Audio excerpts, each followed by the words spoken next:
आज आपको हम सनातन धर्म से जुड़ी एक ऐसी खबर से रूबरू कराएंगे जो इन दिनों सोशल मीडिया पर खूब सुर्खियां बटोर रही है।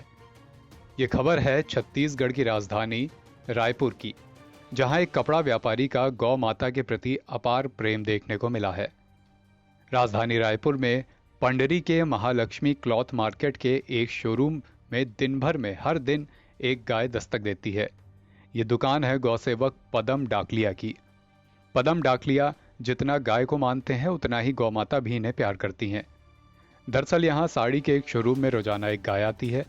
वो बाकायदा शोरूम का डोर खोलती है, फिर भीतर आकर गद्दी पर बैठ जाती है। कुछ देर बैठने के बाद गाय खुद उठकर बाहर चली जाती है। ये सिलसिला पिछले करीब 7 साल से चलता आ रहा है। हर दिन ये गाय यहाँ दुकान पर पहुंचती है। ये सिलसिला वर्ष 2016 से लगातार जारी है। शोरूम वाले इस गाय को चंद्रमणि कहकर पुकारते हैं। उसके साथ उसका बछड़ा चंद्रभान भी रो जाता है, लेकिन वो बाहर रहकर ही अपनी मां का इंतजार करता है, कभी भीतर नहीं आता। पदम डाकलिया बताते हैं कि गाय को सेब इतना पसंद है कि लोग इसे एप्पल वाली गाय भी कहते हैं। तो भैया क्या क्या मामला है, मतलब क्या अवधारणा है यहाँ पे? रोज कहते हैं कि सालों से गाय आ रही है, तो क्या मान्यता है आपकी? आप कैसे सेवा करते हैं, थोड़ा सा संक्षिप्त में बताइए। सबसे पहले तो पूरे आप मीडिया के जो गौ भक्त हैं उनको मैं प्रणाम करता हूं, और पूरे जो इस न्यूज़ को देख रहे हैं उन सभी जीव दया प्रेमियों को मेरा सत सत प्रणाम है। और ये गौ माता आप जैसे कह रहे हैं कि वो आप सेवा कैसे करते हैं, तो मैं तो ये बोलता हूं कि गौ माता जी जो आके हमें जो सेवा का अवसर प्रदान कर रही है, ये हमारे लिए बहुत अहोभाग्य का विषय है। और आज मैं दुनिया को ये संदेश जो देना चाह रहा हूँ, जैसे आप बोल रहे हैं आप क्या संदेश भी देना चाह रहे हैं, तो मैं ये संदेश देना चाह रहा हूँ कि हम गौ माता की सेवा करने वाले इस दुनिया में कोई पैदा हो ही नहीं सकता है, क्योंकि वो गौ माता है। और वो माता ही इस पर्यावरण की, इस देश की और इस देश के बच्चों की, यानी हम सभी की सेवा कर रही है। वो सेवा इस प्रकार कर रही है कि जैसे वो अपना गोबर दे रही है, अपना गौमूत्र दे रही है, अपना पॉजिटिव वाइब्रेशन दे रही है। और दूध तो मैं सबसे लास्ट पोजीशन पे लेता हूँ, क्योंकि मैं स्वयं, हमारी एक गौशाला है मनोहर गौशाला, वो हम चलाते हैं। हमारे यहाँ 363 गाय हैं, गौवंश है, जिसमें कोई भी गौवंश दूध वाला नहीं है। हम उसके गौमूत्र का फर्टिलाइजर बनाते हैं, और उसमें 5 वैज्ञानिक इंदिरा गांधी कृषि विश्वविद्यालय रायपुर से रिसर्च कर रहे हैं, और उसका हम पेटेंट भी करा चुके हैं। मैं चाहता हूँ कि गाय माता के मूत्र पे, जैसे महर्षि चरक ने कहा है कि गौ में वस्ते लक्ष्मी और गौमूत्रे धनवंतरी, तो या तो वो गलत है या आज जो गौ माता की अवहेलना कर रहे हैं वो गलत है। तो हम ही गलत है मानेंगे जो अवहेलना कर रहे हैं, क्योंकि महर्षि चरक जो है वो फादर ऑफ मेडिसिन है।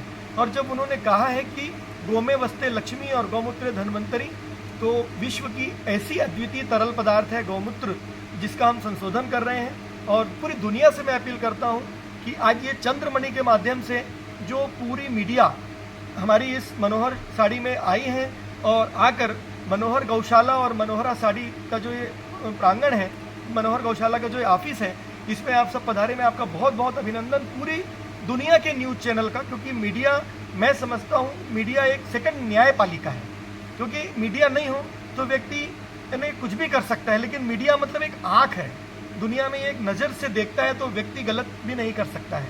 उसी प्रकार से मैं आपको नमन करते हुए, पूरी मीडिया को नमन करते हुए कहता हूँ कि यह संदेश आप जो प्रसारित करेंगे, ये चंद्रमणि जो है इसका ही यह योगदान है कि जो आकर एक मुझ जैसे छोटे से गौ भक्त को, अपने बच्चे को, आज जैसे चंद्रमणि और पदम डाकलिया की यह कहानी सभी न्यूज़ वाले चला रहे हैं, तो मैं इस चंद्रमणि को सबसे पहले प्रणाम करता हूँ। उसके बाद में आप सभी को नमन करता हूँ। जय जिनेंद्र, जय गौ माता। एक चीज़ और है, जो ये मतलब जब आप बता रहे हैं गौ माता पिछले कई सालों से यहाँ आ रही हैं, तो ये कैसे शुरू कैसे हुआ, कैसे एक प्रथा बन गई कि हर दिन वो यहाँ पे आती हैं, आपके साथ रहती हैं और दुकान में भी समय देती हैं? कैसे ये कहानी कैसे आई सर? ये धनतेरस के दिन सायंकाल पूजन का अवसर था। पूरा हमारा परिवार यहाँ पर पूजन कर रहा था, और जब हम यहाँ पे पूजन के बिल्कुल मध्य में थे, तो एक गौ माता जी, यानी वो चंद्रमणि ही थी, उस समय अचानक से इस दुकान पे एंटर की। चूँकि धनतेरस का दिन था, और मैं मन से हमेशा गौ के प्रति भक्ति रखता हूँ, क्योंकि मेरे मदर और फादर, मेरे फादर जो थे वो पेशे से कृषक थे, और मेरी मदर, जैसे हम जैन हैं तो गाय सेवा को जीव दया बोलते हैं। अरे जीव दया मतलब हमारे रग रग में बसी होती है। तो वो जब गौ माता आई तो मुझे लगा धनतेरस के दिन आई है तो कुछ तो अद्वितीय बात है, तो हमने उसे अंदर आने दिया। और जब वो आके अपने इस स्थान पर विराजमान हुई तो मुझे लगा यह स्थान उसी के लिए सुनिश्चित है। तो वह 7 वर्ष पुराना धनतेरस और आज का दिन वह रोज आती है, रोज हमें आशीर्वाद देती है। हम उसे रोज की एक चारा के रूप में एप्पल अर्पित करते हैं और उसे एक मार्केट वाले एप्पल वाली गाय भी कहते हैं। कोई एक संदेश अगर जो आप देना चाहें, जो बाकी गौ सेवक हैं जो गौ माता की पूजा करते हैं, उनके लिए कुछ ऐसा बताना चाहें तो वो भी बता सकते हैं। मैं सभी गौ सेवकों को और पूरे सनातन धर्म अवलंबियों को, जो पूरे देश के अंदर ही नहीं, जो इसको देखेंगे विदेशों में भी, उनसे भी यह करबद्ध निवेदन करता हूँ, हम ड्वेल पद्धति पे ना चलें। हम गाय को एक तरफ तो गौ माता कहते हैं, दूसरा तरफ उसे आवारा या अवहेलित कर देते हैं। दुकान में या घर में आती है तो पत्थर मार के या पानी डाल के भगा देते हैं। तो मैं आपसे एक ही निवेदन करता हूँ कि गौ माता को या तो माता मत कहो और या फिर आवारा मत कहो, कारण कि ये दोनों बहुत कंट्रोवर्सी है। ये सुन के हर गौ भक्त का मन दुखी होता है। और वैसे तो भारत देश जो हमारा है, ये अपने आप में एक गौ भक्ति का संदेश भगवान श्री राम और भगवान श्री कृष्ण के समय से चला आ रहा है। भगवान श्री कृष्ण को गोपाल और गोविंद कहा गया है, तो कहीं न कहीं हम उन्हीं के वंशज हैं, उन्हीं का हमें आशीर्वाद प्राप्त है। और पूरी दुनिया और पूरा देश जो आज इस मैसेज को देख रहा है, मैं उन्हें नमन करता हूँ और इतना ही प्रेरणा करता हूँ कि जब उनके घर पे वह लक्ष्मी, वह जगदम्बा, वह गौ माता आए तो वो उसे पानी डाल के और लकड़ी मार के न भगाए, बल्कि उसकी गुड़ से स्वागत करें, उसका किसी फल से स्वागत करें, ऐसा स्वागत करें कि जैसे उसकी गौ माता ही नहीं, एक NBT ऑनलाइन की रिपोर्ट।